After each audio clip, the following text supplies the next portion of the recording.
Fala galera, tudo bem? Sejam todos bem-vindos à aula de literatura do Chave do Enem. Eu sou o professor Michel e é uma alegria estar com você de novo aqui nessa noite. E aí, como é que estão as suas aulas? Como é que você está avançando no seu curso de literatura? Eu tenho certeza absoluta que com o seu ótimo professor que você tem aí na sua escola, com o excelente material da Casa Publicadora Brasileira, você está avançando e muito na literatura nesse segundo ano do ensino médio. Já está de olho no Enem, hein? Já tem que começar a fazer as suas escolhas, saber qual grande área você vai querer atuar, qual faculdade você vai fazer prova, e o Chave do Enem está aqui para isso, para te ajudar, para facilitar o seu caminho.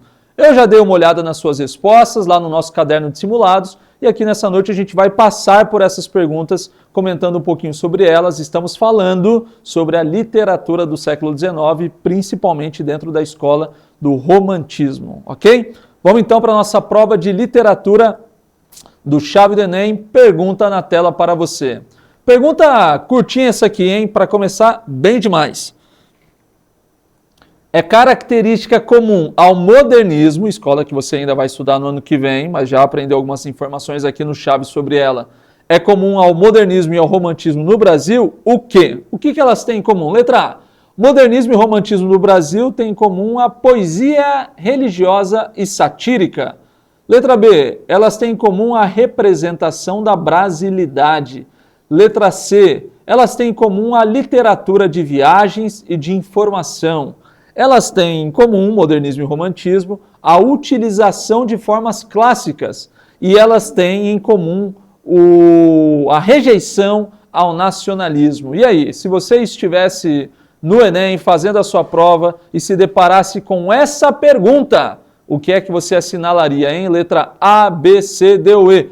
Põe no chat sempre a sua resposta. E se você ainda não escreveu de onde você está vindo, qual é a cidade que você vem, eu quero saber de onde é que você está assistindo a nossa aula de hoje do Chave. Não é para colocar só a sigla do colégio, porque eu não conheço as siglas do Brasil inteiro, mas você pode colocar aí a sua cidade, o seu estado, mandar um abraço para a sua galera. Mas o que eu quero ver agora é A, B, C, D ou E também, viu? Então vai lá. O que é que você colocaria? A, B, C, D ou E? E eu já dou os parabéns para você que assinalou a letra B. Modernismo e romantismo no Brasil têm característica comum essa representação da brasilidade. Você sabe o que é brasilidade, né? Brasilidade é esse nosso jeito, é o viver como um brasileiro, é viver no Brasil como um brasileiro. O que você consideraria aí brasilidade? De que região você vem, né?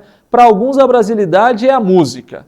Para outros, ainda da minha época, a brasilidade era a seleção, né? Futebol no pé. Para outros é o ritmo musical, é o samba. Para outros é a comida. O que é? Arroz e feijão? É tapioca? Aí na sua terra fala macaxeira, fala mandioca, fala aipim. O que é brasilidade? Brasilidade é todo esse conjunto que quando a gente vê, fala, isso aqui é muito BR, isso aqui é muito Brasil.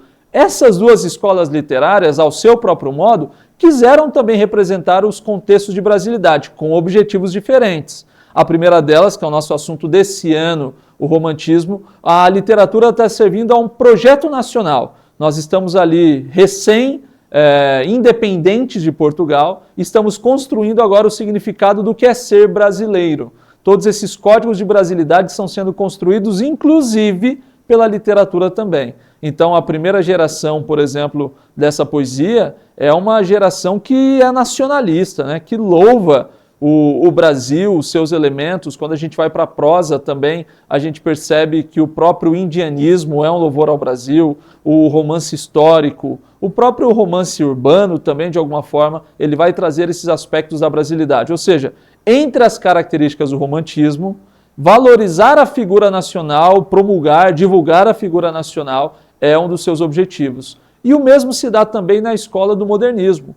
O modernismo ele vai ser oposto ao romantismo em várias coisas, inclusive a liberdade na hora de se fazer a poesia e tudo mais, porém ele resgata essa brasilidade, mas não de uma maneira idealista, mas de uma maneira muito mais realista, por assim dizer, tá bom? É para você começar a entender o que pega também no modernismo, que vai ser, quem sabe, uma das maiores revoluções da literatura nacional. As duas, modernismo e romantismo no Brasil, têm em comum a representação da brasilidade. Fechou? Vamos para a nossa segunda pergunta dessa noite, pergunta na tela para você. Em relação à correlação, de novo, entre romantismo e modernismo, baseado em tudo isso que a gente está dizendo, analise as afirmativas a seguir. Então, diz assim, primeiro, ao passo que o romantismo busca se libertar das raízes europeias da colonização do Brasil, o modernismo se volta para as vanguardas europeias para retomar o que é importante. Número 2, no modernismo, existe uma intensificação do processo de rompimento com a literatura europeia, em busca de uma literatura essencialmente nacional. 3. A primeira geração romântica, ao buscar o índio como um herói nacional, o faz diferentemente do modernismo, em que não há idealização comum no romantismo. Assinale então o que você acha. O que você marcaria? Letra A, se a 1 e a 2 estiverem corretas. Letra B, se a 1 e a 3 estiverem corretas. Letra C, se a 2 e a 3 estiverem corretas. E letra D, se tudo que está ali está correto, hein? E aí, o que é que você assinalaria? E depois a gente vai jogar juntos aqui o problema de cada uma dessas alternativas ou a confirmação de cada uma delas. A, B, C ou D? E parabéns para você que assinalou a letra... Posso ir, chat? Posso ir? Está colocando sua resposta? Parabéns para você que assinalou a letra C. 2 e 3 são as nossas que estão corretas. Então, ao passo que o romantismo busca se libertar das raízes europeias da colonização, o modernismo se volta para as vanguardas europeias. Sim, se volta, mas não para retomá-las, não para voltar a essas nossas raízes europeias. A volta do modernismo aqui dentro, com as vanguardas europeias, um assunto que você verá em breve também, é com o objetivo de reforçar o nacionalismo, ou seja, se pega a estrutura de análise das vanguardas, mas se fala sobre o Brasil também, ok? O segundo, no modernismo existe uma intensificação do processo de rompimento com a literatura europeia em busca de uma literatura essencialmente nacional. Sim, esse é o grande paradoxo. Embora se utilizem as vanguardas, existe um processo de intensificação para que a literatura seja brasileira. Inclusive a língua, antes chamada portuguesa, ela é conhecida como língua brasileira dentro da proposta do modernismo também. E 3, a primeira geração romântica, ao buscar o índio como herói nacional, o fez diferentemente do modernismo. Tem índio tanto no romantismo quanto no modernismo.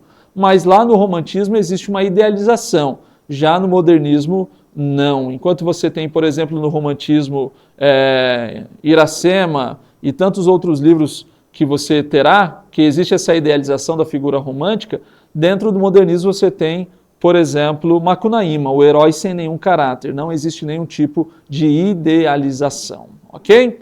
Vamos para a nossa próxima, então. Pergunta na tela para você. É um texto muito bonito, um poema que você já ouviu, que nós leremos juntos. Diz assim, A Canção do Exílio, de Gonçalves Dias.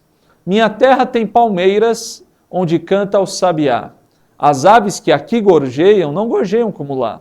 Em cismar sozinho à noite, mais prazer encontro eu lá. Minha terra tem palmeiras, onde canta o sabiá. Minha terra tem primores, que tais não encontro eu cá. Em cismar sozinho à noite, mais prazer encontro eu lá. Minha terra tem palmeiras, onde canta o sabiá.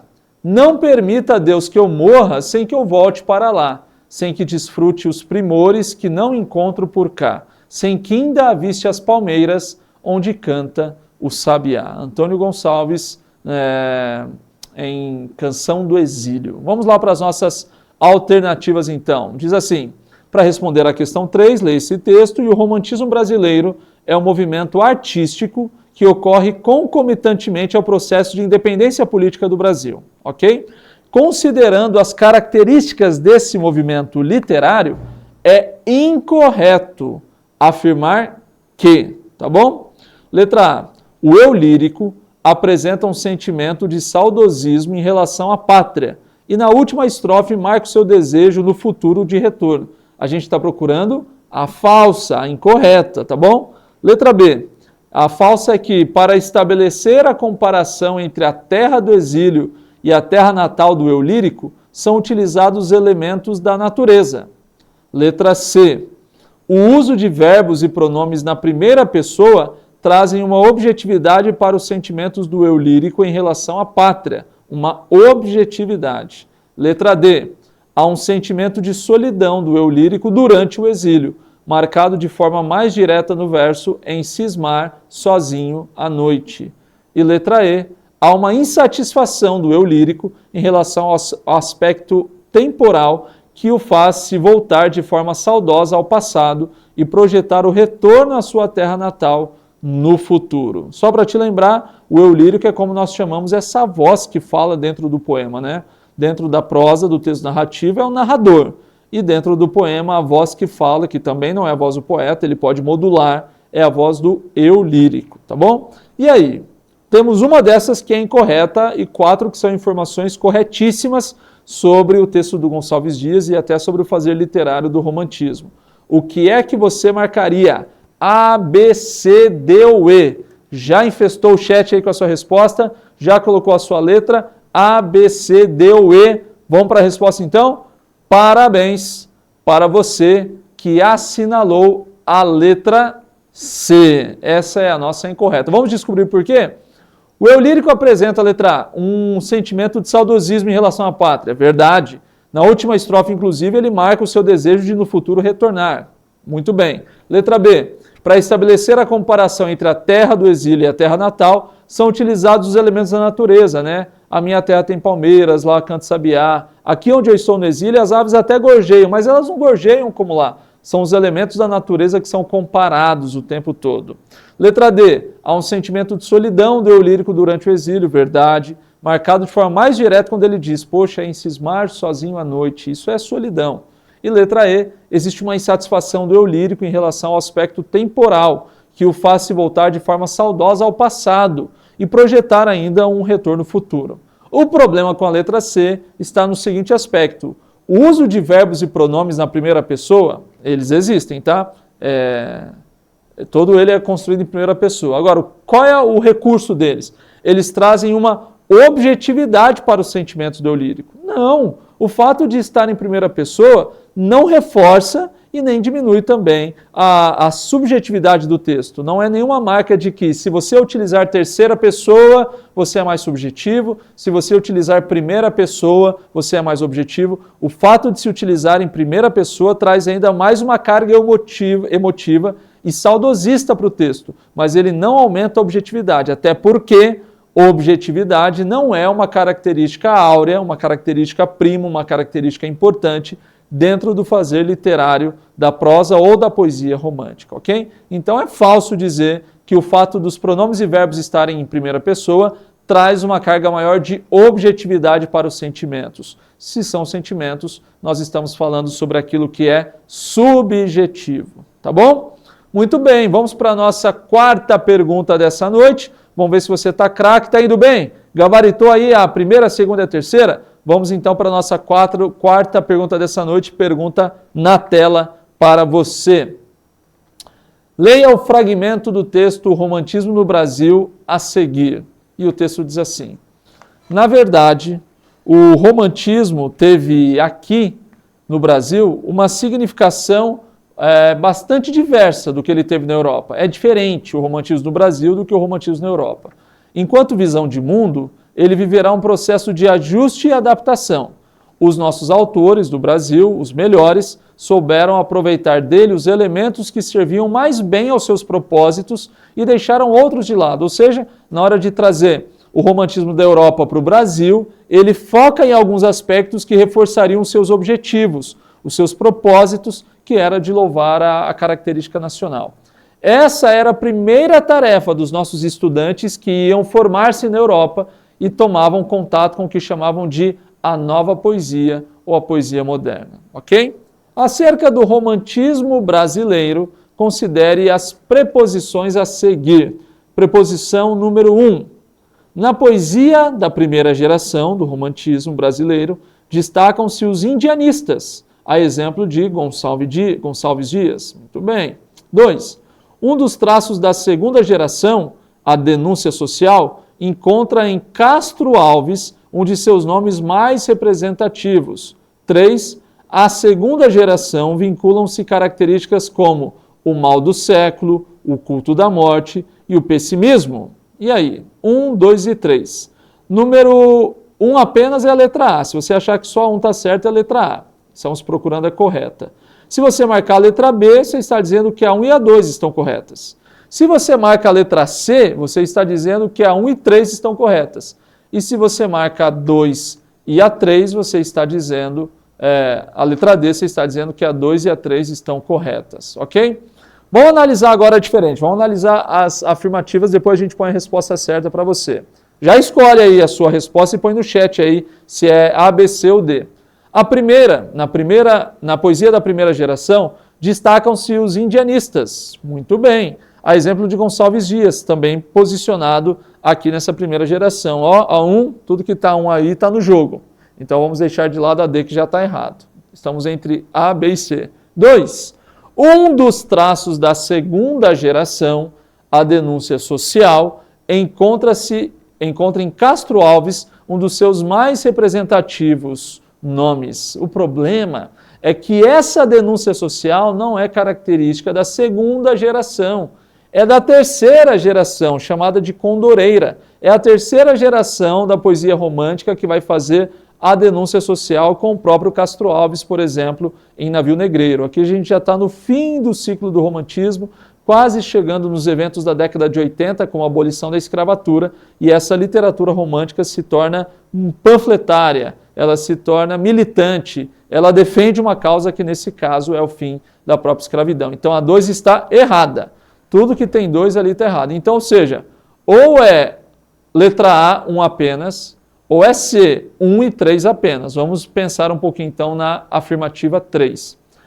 A segunda geração, isso é craseado, né? Colocando sobre a segunda geração. A segunda geração vinculam-se características como o mal do século, o culto da morte e o pessimismo. A segunda geração do romantismo se chama byroniana. E sim, ela fala sobre esses aspectos como o mal do século, o culto da morte e o pessimismo é verdadeira. Logo, a nossa alternativa correta, letra C, a 1 e a 3 estão corretas. E aí, acertou? Mandou bem? Se você errou, você tem que ter errado para A, hein? Agora, se for nas outras, aí você viajou demais. A número 2 estava nada a ver, mas a 3 também era muito simples. Letra C, parabéns para você. E vamos para a nossa última questão dessa noite. Vamos que vamos então? Pergunta 15, ou pergunta 5 da nossa aulinha agora. Pergunta na tela para você. Uma imagem diferente que nós temos aqui, hein? Um quadro, um óleo sobre tela da década de 50 do século XIX também. Ofília, ok?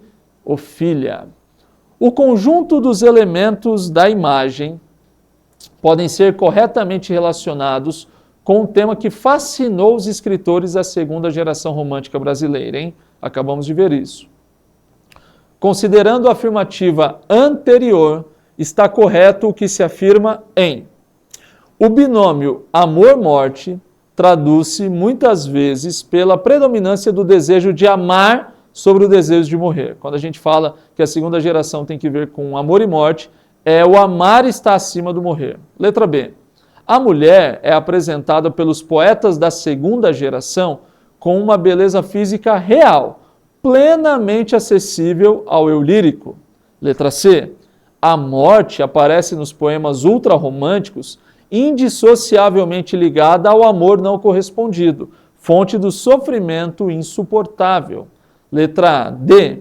O sentimento amoroso é tratado em uma atmosfera de realidade, encarando a morte como condição única para a resolução de todos os problemas. E letra E. A idealização é vista como desejo de evasão da realidade, de forma tranquila e otimista, ao contrário do que ocorria com os poetas da primeira geração. E aí, o que é que você assinalaria? Letra A, letra B, letra C, letra D ou letra E? Só uma delas, hein? Quero ver aí no chat o que você vai colocar. Nossa última pergunta dessa noite: A, B, C, D ou E? Parabéns para você que assinalou a letra C. A letra A, quando fala ali que o desejo de amar predomina o desejo de morrer, não na segunda geração. A segunda geração ultrarromântica é essa geração pessimista, em que a morte é um assunto ainda mais comentado do que o próprio amor. e a morte é sempre algo que predomina sobre o amor. As histórias, os poemas, eles são negativos e tristes e eles lidam com a morte como se fosse o grande objetivo de vida desses poetas. Eles estão inspirados em um poeta chamado Lord Byron, esse poeta que fala sobre esse culto à morte, e os poetas brasileiros, eles beberam dessa fonte. Nós temos alguns exemplos que são impressionantes. Por exemplo, Álvares de Azevedo, um poeta muito precoce que morre durante a adolescência, inclusive, e essa é a realidade de vários desses que participaram dessa escola literária, a segunda geração do romantismo, ok? Bom, a mulher, letra B, da segunda geração, ela tem uma beleza física real? Não. Ela é totalmente idealizada, como todos os outros fatores que sintetizam e identificam o que é o romantismo. Letra D, o sentimento amoroso é tratado em uma atmosfera de realidade? Não, é sempre numa atmosfera fora da realidade, de incapacidade de viver, ou seja, é sempre no campo das ideias e da idealização e não da realidade, ok? E ainda a letra E, a idealização é vista como um desejo de evasão à realidade de forma tranquila e otimista. Não, colocar a palavra otimista como uma característica da segunda geração é um contrassenso. Logo, letra C, a morte aparece nos poemas ultrarromânticos, indissociavelmente ligada ao amor não correspondido, que é a fonte do sofrimento insuportável, ok? Muito bem, que alegria ter passado com você durante esse ciclo, espero que você tenha marcado muito bem as suas perguntas e a gente se vê em breve na nossa próxima aula de literatura do Chave do Enem. Um abraço do professor Michel, valeu!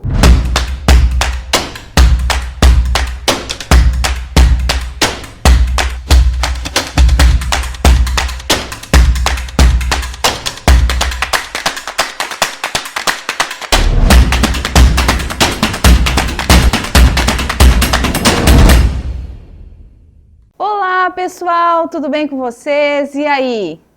Animados para a aula de hoje? Então, vem comigo aqui no Chave do Enem. A nossa aula de hoje vai ser sobre sujeito e tipos de sujeito, predicado e tipos de predicado e interpretação de texto. Pronto? Mas antes da gente começar, deixa eu só te explicar um pouquinho como que eu faço para fazer a leitura das questões. Não sei se você já nos acompanha ou se é a primeira vez que você assiste essa aula, você vai achar um pouco estranho.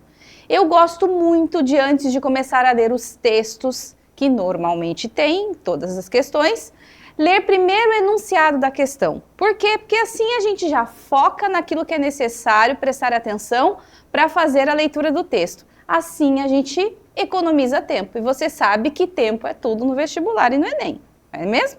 Então, vamos lá.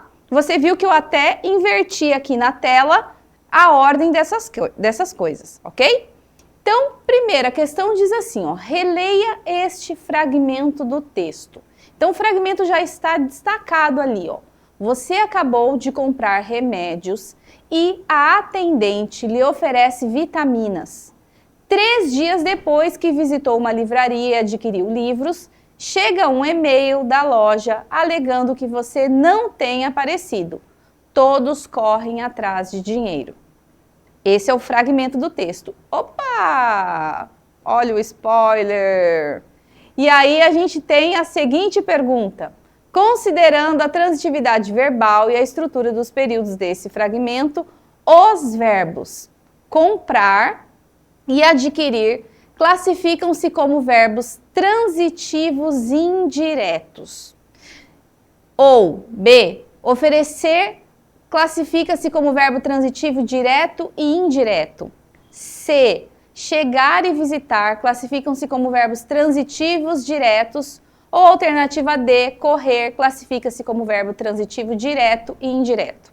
Então, como você pode ver, nesse tipo de questão, não é necessário você ler todo o texto, porque ele está relacionado à transitividade verbal, que já a gente consegue visualizar muito bem por esse excerto que foi retirado do texto, tá bom? Então, vamos lá. Vocês lembram o que significa o verbo transitivo, direto, transitivo, indireto, intransitivo não tem aqui, né? Não, só transitivo direto e indireto. Então, primeira coisa, verbos transitivos são aqueles que precisam transitar. E o que significa transitar, professora?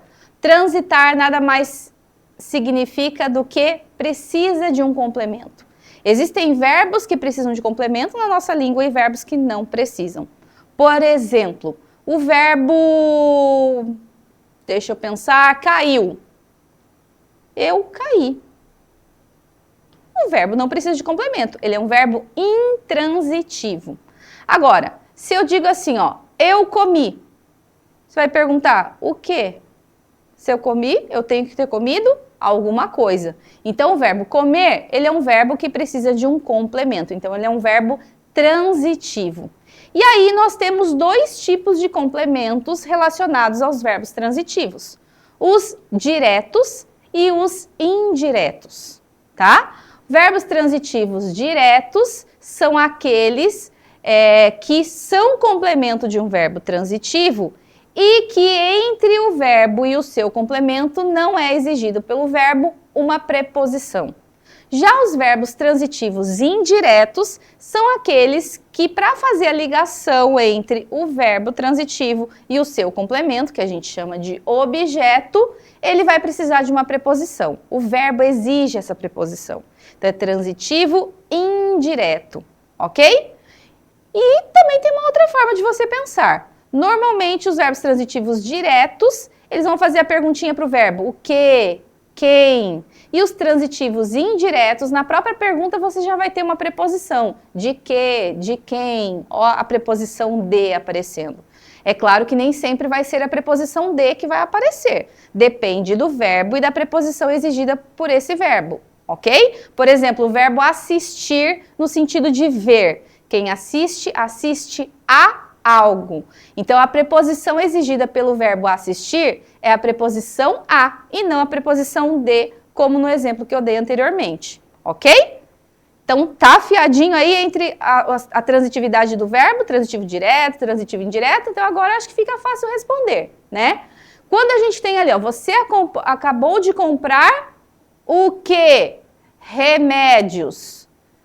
E a atendente lhe oferece o quê?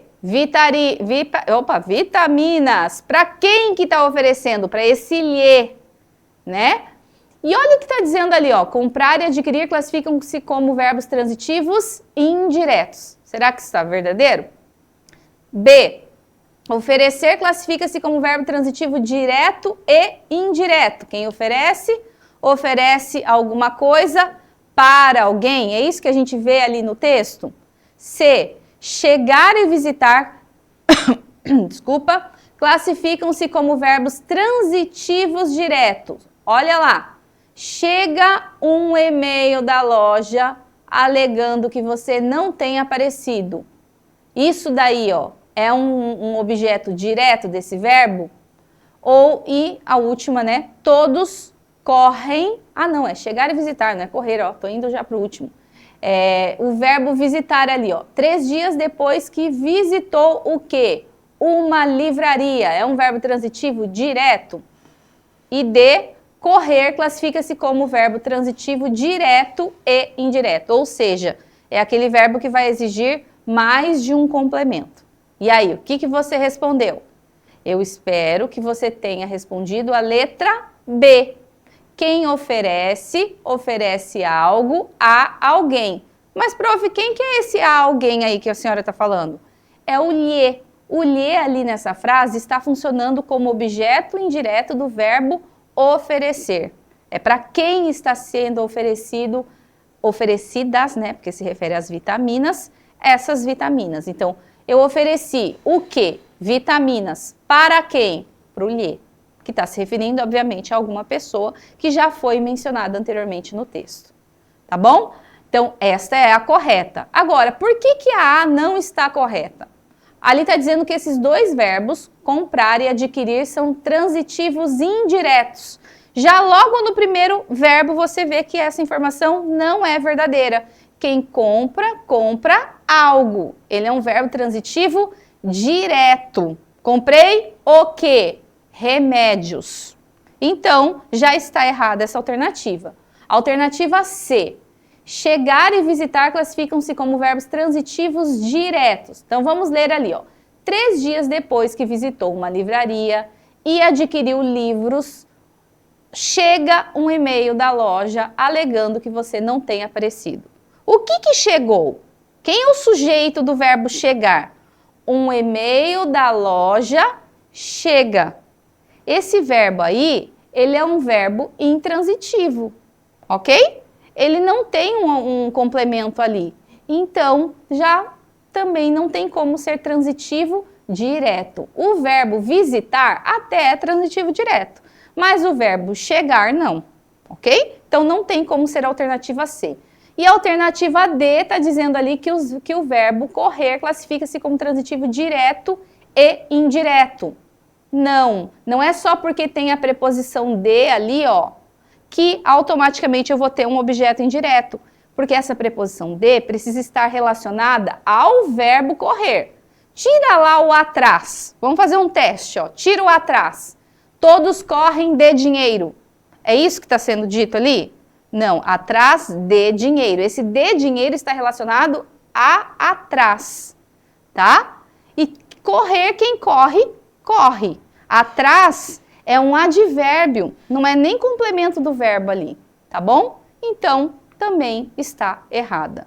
Espero que você tenha entendido. Às vezes, a gente acaba se confundindo nessa transitividade por pequenas coisas que a gente não presta atenção. Então, fique atento, ok? Vamos para a nossa segunda questão.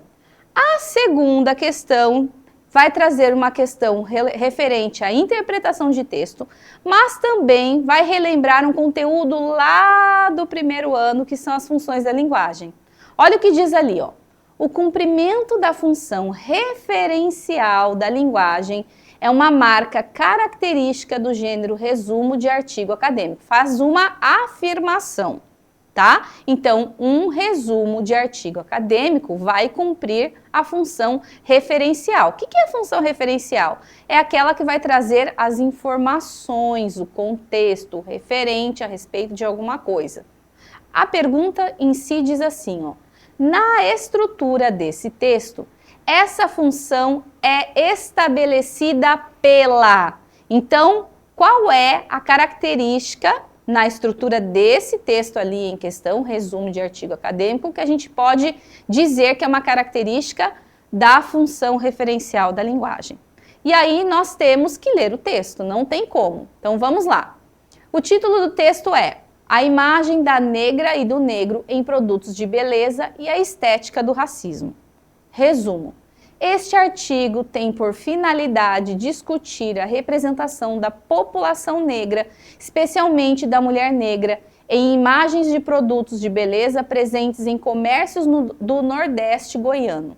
Evidencia-se que a presença de estereótipos negativos nessas imagens dissemina um imaginário racista apresentado sob a forma de uma estética racista que camufla a exclusão e normaliza a inferiorização sofrida pelos ou pelas negros ou negras na sociedade brasileira.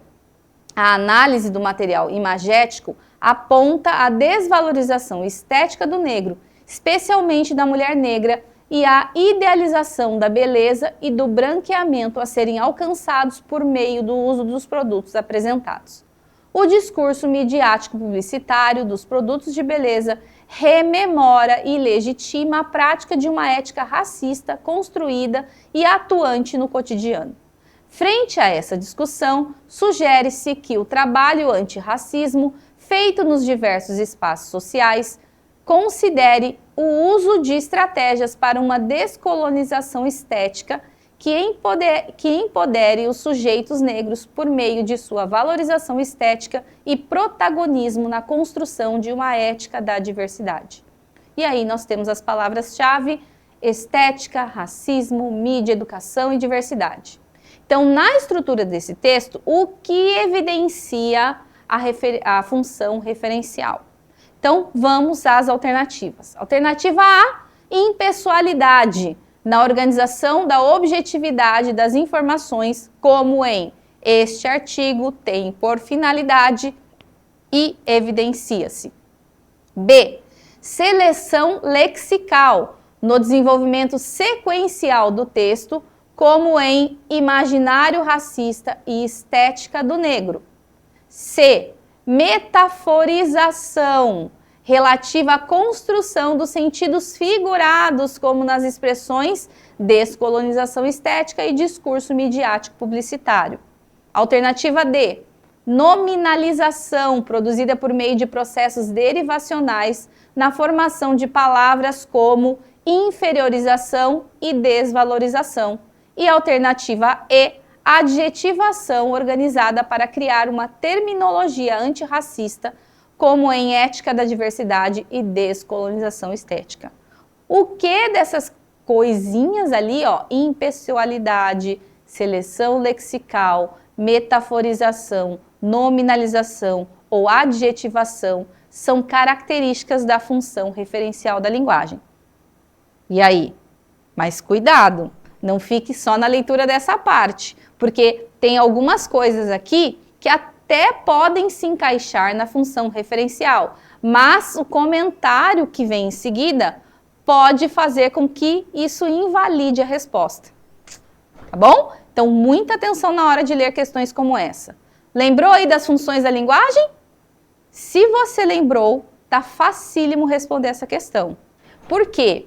Porque esse tipo de texto, ó, vou dar mais uma dica até chegar ali a nossa resposta. É um texto que é um artigo acadêmico, então eu preciso me distanciar daquilo que eu estou escrevendo. Ó, já dei uma baita dica, né? Isso é uma característica muito marcante dos textos referenciais. É diferente, por exemplo, da função emotiva da linguagem, que o eu vai aparecer expresso ali no texto, tá? E da função poética da linguagem, que é quando a gente usa os sentidos das palavras de outras formas, podendo ter figuras de linguagem, por exemplo, tá? E aí, ajudou a dica? Então vamos à resposta. A questão certa é a alternativa A. Por quê? Impessoalidade é a característica marcante de um texto de função referencial. Olha lá, ó. Impessoalidade na organização da objetividade, precisa ser um texto objetivo, e isso fica bem marcado naqueles trechos ali, ó. Este artigo tem por finalidade, eu vou direto àquilo que eu estou me referindo, né? Evidencia-se, olha ali a impessoalidade quando a gente usa a terceira pessoa, né? A impessoalidade, na verdade, através da partícula C ali, tá? Então, realmente, essa alternativa é certa. A B, seleção lexical. Ok, eu preciso selecionar bem as palavras que eu vou colocar num texto de função referencial. Mas não é porque essas palavras foram usadas, imaginário, racista, estética do negro, que isso é uma característica dessa função da linguagem. Então, não pode ser a B. Letra C. A C, gente, se você for muito atento, de cara você já descarta essa alternativa. Metaforização é uma metáfora. Metáfora é uma figura de linguagem. Nesse tipo de texto, não tem figura de linguagem, ok? Figura de linguagem você vai encontrar em músicas, em poemas, em textos literários, em propagandas, mas não no artigo científico, tá bom? D, nominalização. A nominalização até pode ser usada como estratégia na escrita de um texto acadêmico, mas não que isso seja uma marca somente da função referencial, tá? E olha o que vem em seguida. Lembra que eu acabei de falar para vocês da gente sempre ler o que vem depois? Olha ali o que está dizendo logo em seguida da nominalização, ó. Produzida por meio de processos... Opa, pulei. Não, tá certo. Produzida por meio de processos derivacionais na formação de palavras como inferiorização e desvalorização. Não era esse exemplo que eu queria dar. Mas a nominalização não é uma característica. Deixa eu voltar na C, tá? Olha lá, metaforização, sentidos figurados. Não tem como ser. Aqui na hora de ler aqui eu acabei cruzando as informações. Mas vamos voltar à fita para você entender bem. Nominalização é um recurso que a gente tem à disposição de qualquer tipo de texto, mas não que isso seja uma característica do texto de função referencial. Tá certo assim? Deu para entender? Então tá bom. E alternativa E, adjetivação, organizada para criar uma terminologia antirracista. A adjetivação é uma característica do texto de função referencial? Não, também não, tá? Então a alternativa certa é a alternativa A. Certinho? Questão 3. Vamos lá para uma questão sobre sujeito. Reconhecimento de sujeito aqui, nada mais do que isso. Então, olha lá, assinale V ou F as afirmações a seguir sobre os sujeitos de algumas formas verbais do texto. Então, aqui é importante a gente ler o texto para entender o contexto dessas frases, tá bom? Então, vamos lá ao texto. Eu já deixei grifado ali para ficar mais fácil a gente encontrar. E aí, quando a gente terminar os verbos que são mencionados ali, a gente não precisa continuar a leitura do texto. Isso faz você também ganhar um pouco mais de tempo na prova. Então, temos sorte de viver no Brasil, dizia meu pai, depois da guerra. Na Europa, mataram milhões de judeus. Contava as experiências que os médicos nazistas faziam com os prisioneiros. Decepavam-lhes as cabeças, faziam-nas encolher, à maneira lhe depois dos índios jivaros. Amputavam pernas e braços, realizavam estranhos transplantes, uniam a metade superior de um homem, metade inferior de uma mulher, ou aos quartos traseiros de um bode. Nossa Senhora! Felizmente, morriam essas atrozes quimeras. Espiavam como seres humanos, não eram obrigadas a viver como aberrações. Essa altura eu tinha os olhos cheios de lágrimas. Meu pai pensava que a descrição das maldades nazistas me deixava comovido. Em 1948 foi proclamado o Estado de Israel. Meu pai abriu uma garrafa de vinho, o melhor vinho do armazém. Brindamos ao acontecimento e não saíamos de perto do rádio acompanhando notícias da guerra no Oriente Médio. E assim continua o texto. Aqui já dá para a gente resolver essa questão. Então, olha o que está sendo dito aqui, ó. Que o sujeito da forma verbal mataram é milhões de judeus. Vamos lá, ó. Temos sorte de viver no Brasil, dizia meu pai, depois da guerra. Na Europa, mataram milhões de judeus. Então, milhões de judeus nesse contexto desse período aí, seria o sujeito do verbo mataram? Essa é a pergunta. Depois, o sujeito da forma verbal amputavam é os médicos nazistas. Vamos lá. Contava as experiências que os médicos nazistas faziam com os prisioneiros. Decepavam-lhes as cabeças. Faziam-nas encolher à maneira, li depois dos índios jivaros. Amputavam pernas e braços. Quem faziam todas essas atrocidades? Tem como a gente encontrar isso aí no texto? O sujeito da forma verbal morriam é essas atrozes quimeras. Então vamos lá para o verbo morriam. Felizmente morriam essas atrozes quimeras. Será que isso é o sujeito do verbo morriam? E por último, o sujeito da locução verbal foi proclamado é o Estado de Israel. Então qual é a sequência correta? Deixa eu só te dar uma dica. A nossa cabeça está muito acostumada a encontrar o sujeito sempre antes do verbo, que a gente diz que é anteposto ao verbo. Mas nem sempre ele vai estar nessa posição. Ele pode vir pós-posto ao verbo, tá bom? E aí, o que você marcou? Foi fácil? Difícil? Vamos à resposta? A alternativa certa é a alternativa A.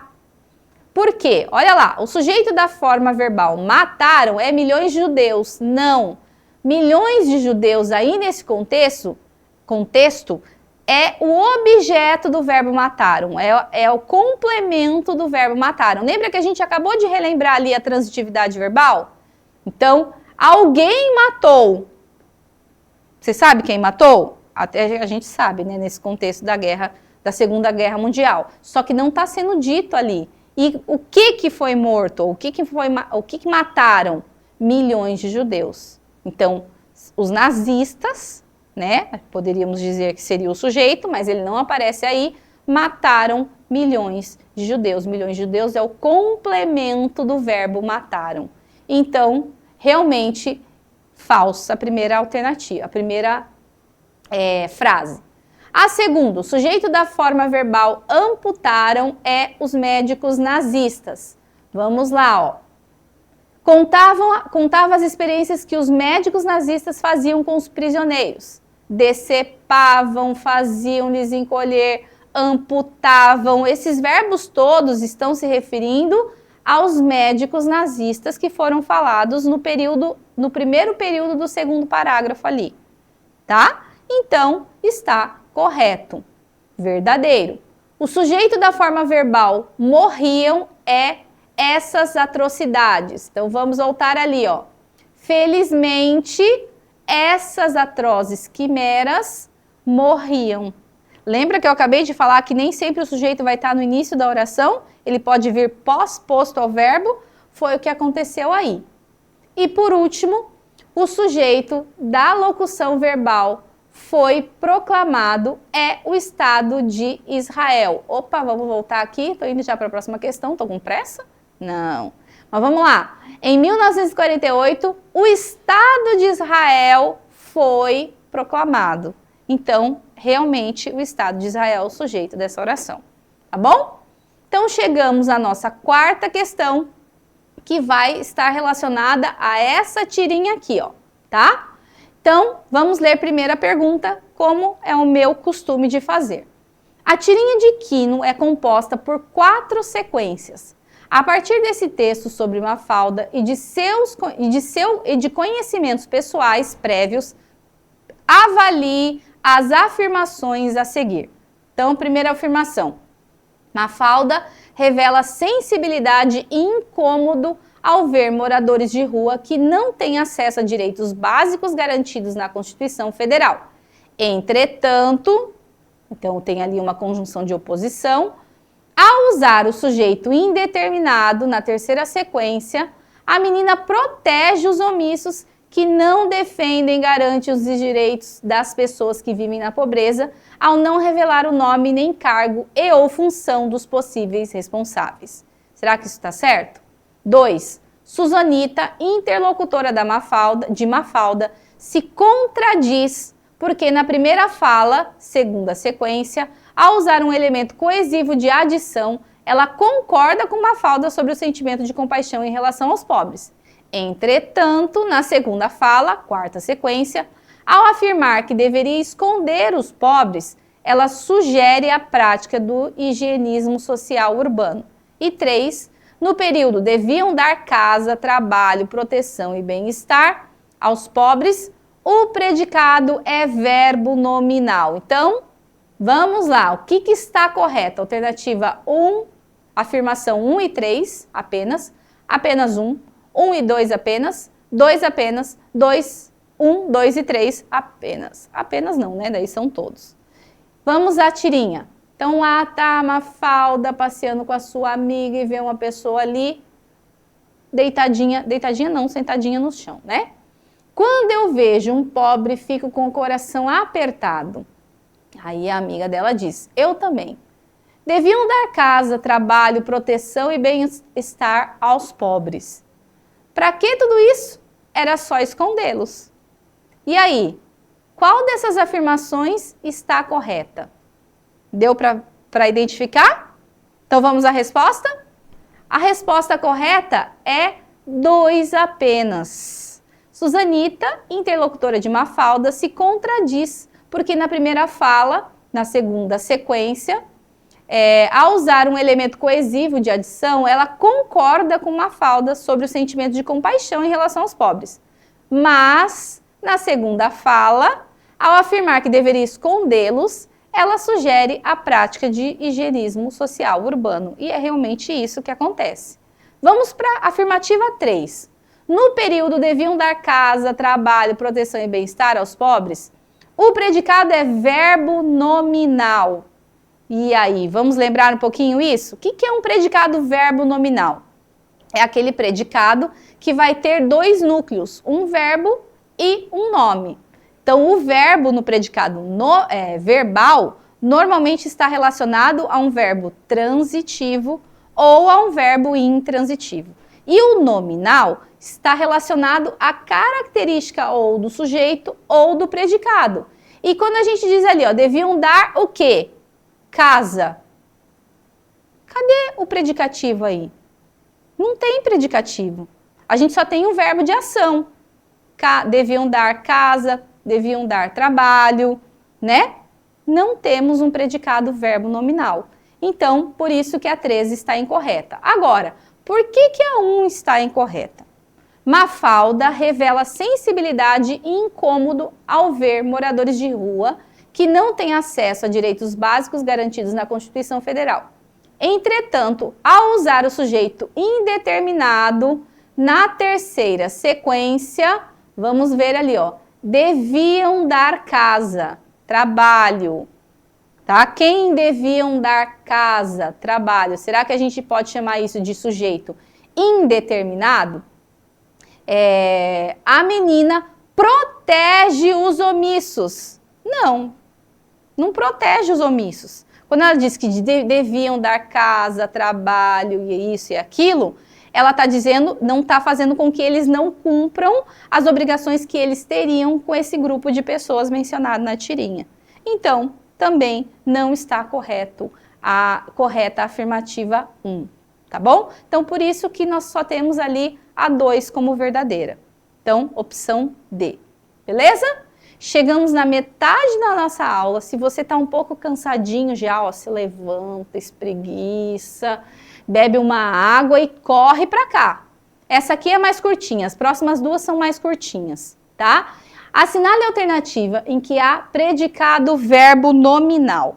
Então, eu acabei de lembrá-los o que é um predicado verbo nominal. Então, é aquele predicado que vai ter um verbo de ação e mais uma característica que pode estar relacionada ou ao sujeito ou ao objeto, se a gente tiver um objeto, tá? Então, precisam ter essas duas coisas. Então, onde que a gente tem isso? O chefe está aqui? As mangueiras florescem na primavera? Assisti à cena do massacre muito revoltado? Ou D, os atletas pareciam cansados no começo da competição? E aí? Só mais uma dica, antes de dar a resposta. Verbo de ligação são verbos de estado, mudança de estado, não podem ser verbos de ação, tá? Onde é que a gente tem um verbo que não é de ação, ou seja, desculpa, vamos lá. Um verbo que é de ação, mais um predicativo, ou seja, um adjetivo que vai ter a função sintática de um predicativo. E aí? Acertou? Vamos lá? Conferir? Letra C.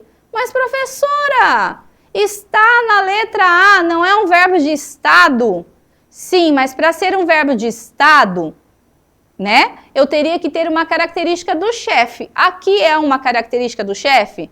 Não. Então, a gente não tem ali nem um predicado verbo nominal, a gente tem só um predicado verbal.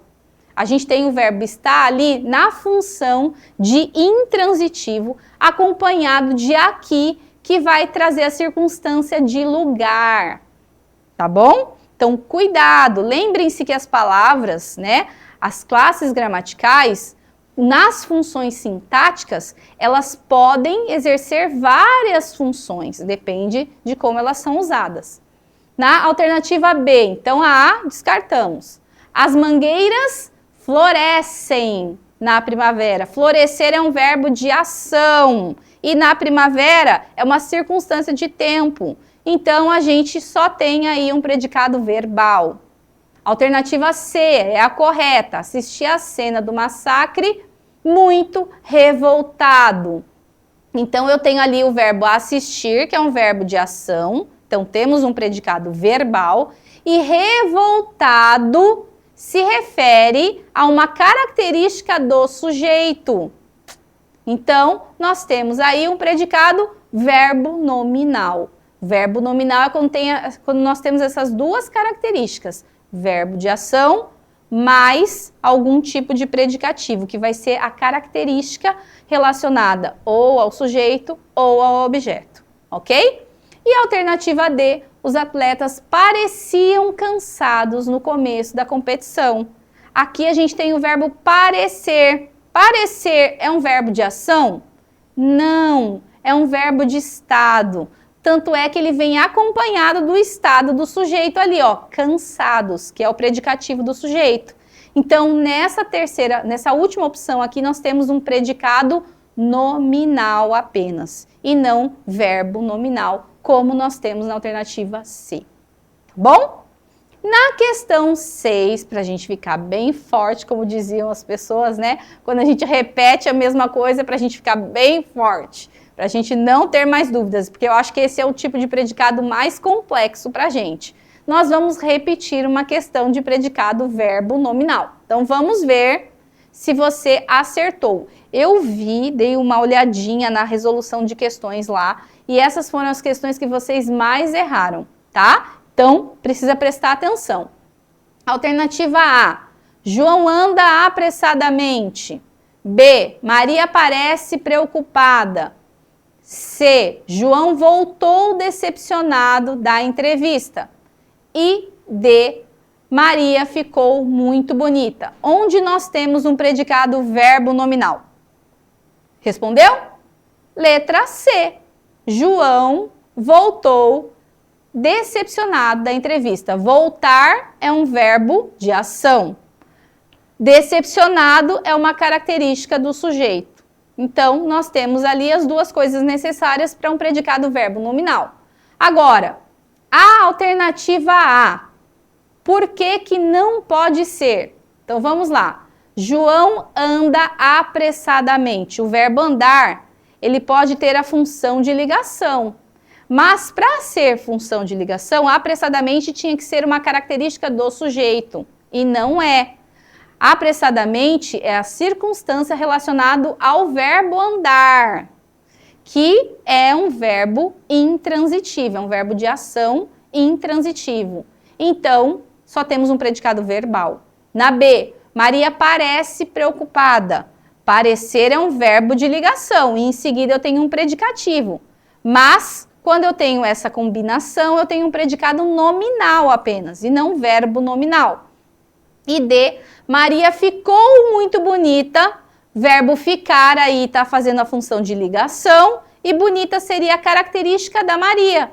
Então, também eu tenho apenas um predicado nominal. A única com predicado verbo nominal seria realmente a alternativa C. Tá bom? E aí, entendeu de uma vez por todas? Quer recapitular? Verbo nominal, eu preciso ter um verbo de ação mais um adjetivo que vai ter função sintática de predicativo, tá? É isso, é a combinação das duas coisas mais importantes ali de um predicado verbal e de um predicado nominal, ok? Questão 7. Analise as afirmativas a respeito do período estão maltratando uma velhinha. Vamos ver o texto, olha lá. Olha, mãe, estão maltratando uma velhinha. Aí a mãe responde, é melhor não nos metermos. Melhor pra gente, com certeza. Mas e pra velhinha? E aí? Primeira opção, o sujeito do período é composto. Olha lá, sujeito e tipos de sujeito agora. 2, o objeto indireto do período é uma velhinha. Será que uma velhinha é complemento de um verbo ali? 3, o predicado nominal é maltratando uma velhinha. E 4, a construção estão maltratando indica ao leitor que a ação está em processo. Qual alternativa tem as assertivas corretas? 1 e 2 estão corretas, 1 e 3 estão corretas, 2 e 4 estão corretas, 3 e 4 estão corretas. E aí, o que você respondeu? Vamos lá? Vamos à resposta? Está certo quem respondeu que as afirmativas 3 e 4 estão corretas. Então, vamos entender as erradas primeiro, né? O sujeito do período é composto. Então, eu tenho que olhar o período com essa frase, ó. Estão maltratando uma velhinha. Quem estão maltratando uma velhinha? Alguém. as pessoas estão maltratando, né? Mas, apesar de estar no plural, não é um sujeito composto. O sujeito composto é quando a gente tem ali dois núcleos referindo-se àquele verbo. Esse sujeito nem apareceu aí na frase. Quem é esse que estão maltratando a velhinha? Não está aparecendo, seria um sujeito indeterminado, né? E não composto. 2. O objeto indireto do período é uma velhinha. Então, será que ali uma velhinha é um objeto indireto? Olha lá, gente, vamos lá. O que é um objeto indireto? É o complemento de um verbo transitivo com preposição. Cadê a preposição ali, gente? Uma é preposição? Não, gente. Uma é artigo. Não tem preposição. Então, não tem como essa assertiva estar correta. Tá bom? Agora, 3 e 4. O predicado nominal é maltratando uma velhinha. Sim, estão, verbo de ligação. Maltratando uma velhinha está funcionando como predicativo do sujeito que está indeterminado aí. E depois, na 4, a construção estão maltratando indica ao leitor que a ação está em processo. Maltratando, esse verbo está no gerúndio, lembra? Então, sempre que a gente tem um verbo no gerúndio, significa que aquela ação está acontecendo. Então, afirmativa 3 e 4 estão corretas. Ok? Questão 8, última, penúltima, antepenúltima, né? Antepenúltima questão, diz o seguinte: para responder à questão, leia as afirmativas a seguir referentes ao uso das aspas no texto. Então, vamos ler o texto aqui, ó. A Copa do Mundo é nossa, ponto de exclamação. A burocracia também é nossa, ponto de exclamação. A violência é nossa, ponto de exclamação. A corrupção é nossa, o trambique também. A miséria, a desigualdade social, e aí ele vai começando a ficar triste, né? Então, vamos lá. O uso do ponto de exclamação no final das sentenças dos quadrinhos indica entusiasmo, embora esse entusiasmo seja decrescente. Vai dando uma olhadinha ali, ó. É isso que acontece ali, ó, tá? 2. O uso das reticências no final das sentenças dos dois últimos quadrinhos indica decepção após instantes de euforia. O trambique também, a miséria, a desigualdade social também, né? Será que essas reticências ali dá ideia de decepção? 3. O vocábulo nossa assume valor de substantivo e função de sujeito. Ó, a Copa do Mundo é nossa. Então, esse nossa tem função de substantivo aí? E seria o sujeito dessa oração? Ó, presta atenção. Como que você identifica o sujeito de uma oração? Achando o verbo. Já dei uma baita dica, hein? E a última, a forma verbal repetida no texto integra um predicado verbo nominal. Quais são as assertivas corretas? Alternativa A, B, C ou D? E aí? Vamos à resposta? Tcharam! Alternativa 1 e 2. Então, vamos às respostas erradas primeiro. Nossa não assume função de sujeito. Quem é o sujeito ali, ó? A Copa do Mundo é nossa. O que é nossa? A Copa do Mundo é o sujeito dessa oração. Então, está errado. E a 4. A forma verbal repetida no texto integra um predicado verbo nominal. A Copa do Mundo é nossa. A burocracia também é nossa. A violência é nossa. Aqui a gente teria um predicado verbo nominal. A gente tem um verbo de ação aí para ser verbo nominal? Não, a gente só tem um verbo de ligação. Então, não tem como estar correta a assertiva 4. Agora, vamos entender por que a 1 e a 2 estão corretas. O uso do ponto de exclamação no final das sentenças indica entusiasmo, embora esse entusiasmo seja decrescente. Por que decrescente? Porque ele vai diminuindo de acordo com que ele vai associando isso a coisas negativas referentes às nossas características como brasileiro, né? E 2, o uso das reticências no final das sentenças dos 2 últimos quadrinhos indica decepção após instantes de euforia. É realmente isso que acontece ali, ok? Vamos para a nossa penúltima questão, que também vai trazer algumas assertivas, e diz o seguinte, ó. Sobre a composição de Fernando Anitelli, considere as afirmativas abaixo. Então, vamos ler o texto. Ó. Sinta-se à vontade.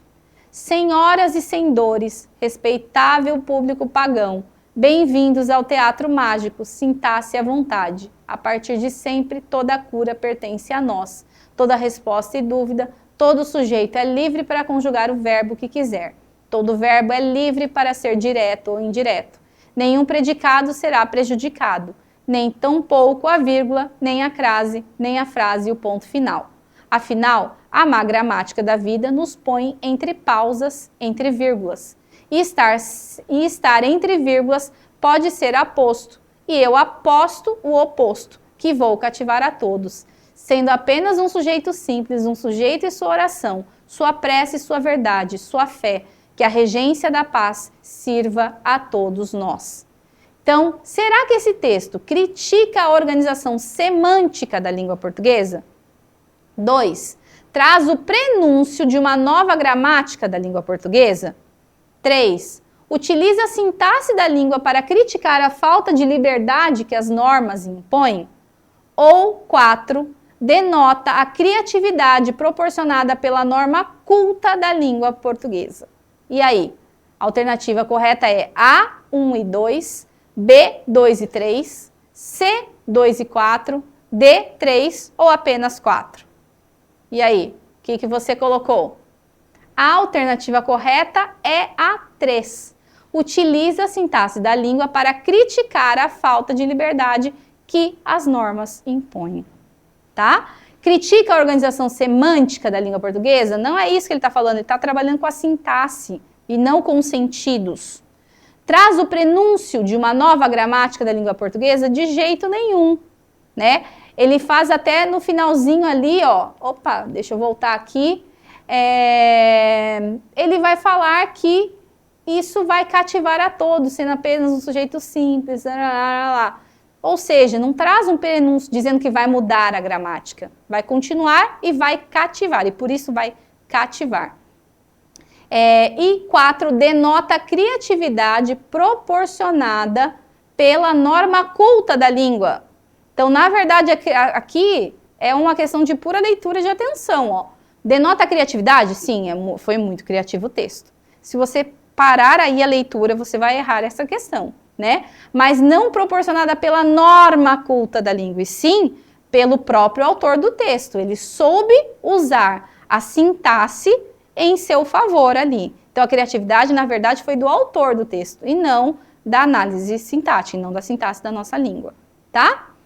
E aí a gente vai para a nossa última questão, uma questão curtinha para nós finalizarmos essa aula, falando também de predicado.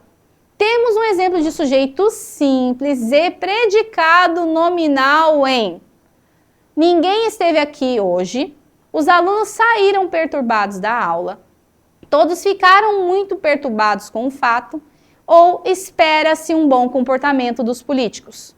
O que você diria? Alternativa A, B, C ou D vai estar correta. Você acertou se colocou a letra D. Ficaram perturbados com o fato. Ó, ficaram verbo de ligação seguido de perturbados, que é a característica do sujeito. Então, nós temos ali um predicado nominal. Mas, professora, na letra A tem o esteve, não é do verbo estar, não é um verbo de ligação. Lembra lá do comecinho da aula? Depende da situação de uso. O verbo esteve, olha o que vem em seguida. Aqui, circunstância de lugar. Isso não é uma característica do sujeito nem do objeto, porque aqui nem tem objeto, tá? Então, não tem como. Aqui vocês vão ter um predicado verbal, tá? A letra B, os alunos saíram perturbados da aula. Predicado verbo nominal. Saíram verbo de ação. E eles estavam como? Qual é a característica deles? Ó, perturbados. Então, predicado verbo nominal e não só nominal, tá? E a última, espera-se um bom comportamento dos políticos, a gente tem um predicado verbal. Beleza? Tudo certinho? Espero que você tenha aprendido bastante, revisado os conteúdos e aprendido muito com a nossa aula de hoje. Até um pouquinho mais, estamos de volta com mais uma aula de língua portuguesa no Chave do Enem. Tchauzinho!